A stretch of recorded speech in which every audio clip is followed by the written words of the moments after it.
Tem um plano para caia mês de San Nicolás, mirando que também tem outra cidade de Ghost Town. Tem um plano para essa aqui, minister?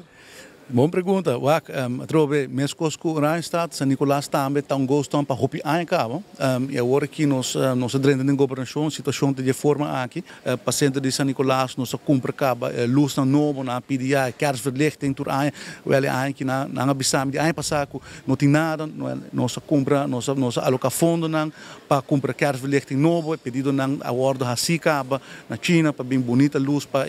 aqui si San Nicolás tá tem luz, tem verlichting, pero trabalham vamos pôr que nós estamos continuamente para ora nós escutamos nos stakeholders, tá? Dus para San Nicolás nós está também trabalhando de plano hope ambicioso,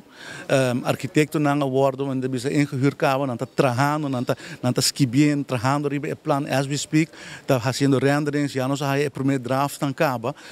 nós está papiando com RDA, parte ampliação de terreno para nós por conectar centro de cidade com Lama, mas é rendering mais bonito de primeiro projeto que nós casamos com a aqui, já alguns semana passada eu tinha a primeira conversação com o arquiteto, DOE e stakeholders na de caso aqui, San Nicolás Business Association, Art Fair,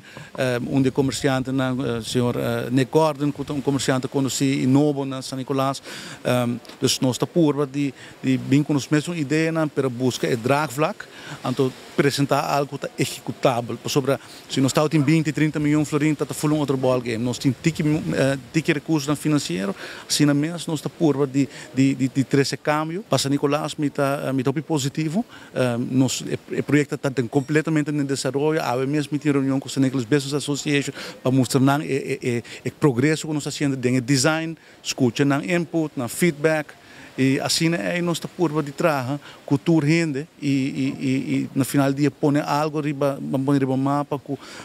a aprovação de nos stakeholders, nós que trabalhar projeto que nos comunidade tá para o trás.